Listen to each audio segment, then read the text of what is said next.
స్నేహితులారా, ఈ సమయాన్ని బట్టి దేవునికి వందనాలు తెలియజేస్తూ ఉన్నాను. ప్రేమపూర్వకంగా మిమ్మల్ని అందరినీ వాక్య ధ్యానంలోనికి ఆహ్వానిస్తూ ఉన్నాను. సంపూర్ణమైన బహుమానము అనే ఆలోచనను మీతో కూడా పంచుకోవడానికి ఇష్టపడుతూ ఉన్నాను గనుక ముగింపు వరకు మీరు దేవుని యొక్క వాక్యాన్ని ఆలకించాలని మీ కుటుంబ సభ్యులతోనూ తోటి విశ్వాసులతోనూ ఈ వీడియో షేర్ చేసుకోవాలని, మీ ప్రార్థన అవసరతలు ఏమైనా ఉండినట్లయితే దయచేసి తెలియజేయండి. నమ్మకంగా మీ కొరకు ప్రార్థిస్తాము.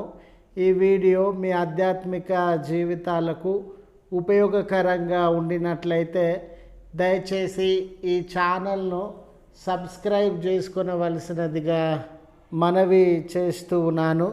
లేఖనము, ఆయన నీకు సంపూర్ణమైన బహుమానం ఇచ్చునని ఆమెకు ఉత్తరం ఇచ్చెను. స్నేహితులారా, జీవితంలో కొన్ని పర్యాయాలు అందరూ దూరమయ్యారు అనిపిస్తుంది. కుటుంబం కానివ్వండి, తోబుట్టువులు, కట్టుకున్నవారు, కడుపున పుట్టినవారు, బంధువులు, స్నేహితులు అందరూ కూడా మన నుండి దూరమైనటువంటి సందర్భాన్ని కొన్ని పర్యాయాలు మనము అనుభవించే వారంగా ఉంటాం. అంత మాత్రమే కాదు, మనం కలిగి ఉన్న సమస్తము కూడా దూరమైన అనుభవము మనము కలిగి ఉంటాం.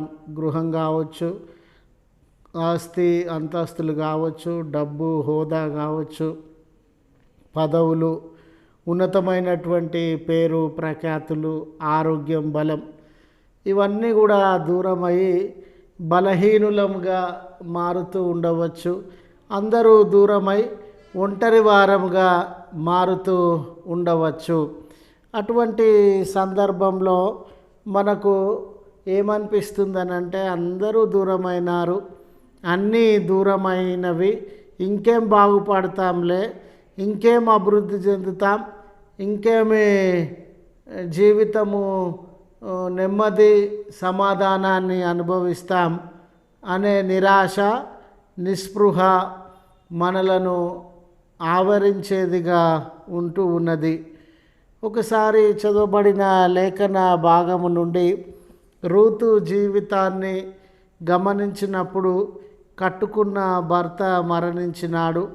ఆమె మోయాబు దేశాన్ని విడిచి నయోమితో రావడం వల్ల తల్లిదండ్రులను, తోబుట్టువులను, అన్నదమ్ములని, అక్క చెల్లెళ్ళని, బంధువులని, స్నేహితులని, ఇరుగు పొరుగు వారని అందరూ దూరమై ఆమె ఒంటరిగా మిగిలిపోయినట్లు మనము గమనిస్తాం.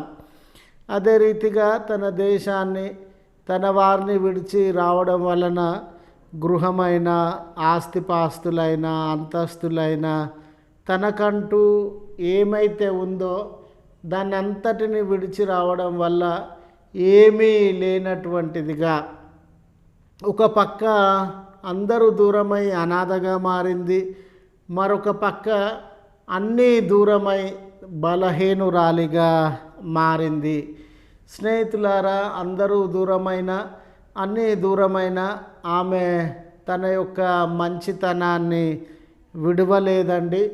తన యొక్క అత్తకు సేవ చేసినటువంటి స్త్రీగా, ఆమె యందు దయ కనికరములను చూపినటువంటి స్త్రీగా, అత్త యొక్క బాగోగులను చూస్తూ ఉన్నటువంటి స్త్రీగా ఉండినది. ఆమె జరిగించిన మంచి కార్యమును బోయాజు గారు వినినప్పుడు ఈ మాట పలుకుతూ ఉన్నాడు, నీకు సంపూర్ణమైన బహుమానము దేవుడు అనుగ్రహిస్తాడు అని. జీవితంలో అన్నీ దూరమైన, అందరూ దూరమైన, దేవుడు శక్తిమంతుడు గనుక, దేవుడు పరిస్థితులను మార్చగలిగినటువంటి వాడు గనుక మనం మంచితనంతో ముందుకు సాగుతూ ఉన్నప్పుడు మరలా సంపూర్ణమైనటువంటి స్థితిని, మరలా సమస్తము కలిగినటువంటి స్థితిని ఆయన అనుగ్రహిస్తాడు. రూతు జీవితంలో మనము గమనించినప్పుడు ఆమె తిరిగి కుటుంబాన్ని, హోదాని, గౌరవాన్ని, తోడును, నా అనుకున్న వ్యక్తులను, ఇరుగు పొరుగు వారిని, తనను ప్రేమించగలిగినటువంటి వ్యక్తిని, ఇవన్నిటినీ మరలా పొందుకొని సంపూర్ణమైనటువంటి బహుమానం, జీవితంలో కొదువ అని, జీవితంలో నష్టమని, జీవితంలో ఒంటరితనమని, జీవితంలో బలహీనత అని లేకుండా సంపూర్ణమైనటువంటి స్థితి, అందరూ కలిగిన స్థితి, అందరి ప్రేమను పొందిన స్థితి, అన్నిటినీ అనుభవించినటువంటి స్థితిని ఆమె పొంది ఉన్నట్లుగా మనము గమనిస్తాం.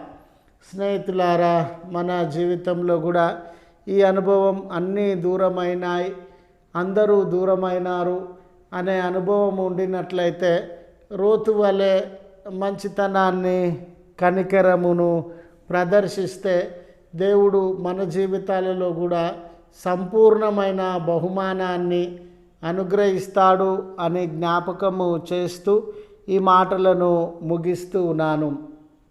ప్రార్థించుదము. కృపగల తండ్రి, ప్రేమగల మా రక్షక, నీ పరిశుద్ధ నామమునకు వందనాలయ్యా. కొన్ని పర్యాయాలు మా జీవితంలో అందరూ దూరమైనారే, అన్నీ దూరమైనవే, ఒంటరి వారమైనాము, బలహీనులమయ్యాము అనే అనుభవము, అనే సందర్భాలు సంభవిస్తూ ఉండవచ్చు.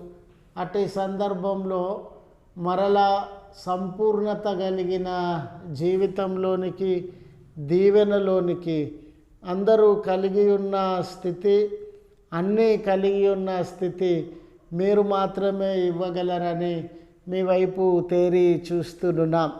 ఈ ప్రార్థనలో ఏకీభవించుచు ఉన్న బిడల జీవితంలో ఈ భయానక లేక కొరత కలిగిన అనుభవాన్ని వారు కలిగి ఉన్నట్లయితే, దయగల తండ్రి, అన్నీ కలిగి ఉన్న, అందరూ కలిగి ఉన్న సంపూర్ణ బహుమానం మీ ద్వారాగా అనుగ్రహించుమని క్రీస్తు పేరట వేడుకొనుచున్నాము తండ్రి. ఆమెన్. తండ్రి, కుమార, పరిశుద్ధాత్మ త్రియేక దేవుని దీవెన మనందరికీ తోడై ఉండి కాపాడునుగాక. ఆమెన్.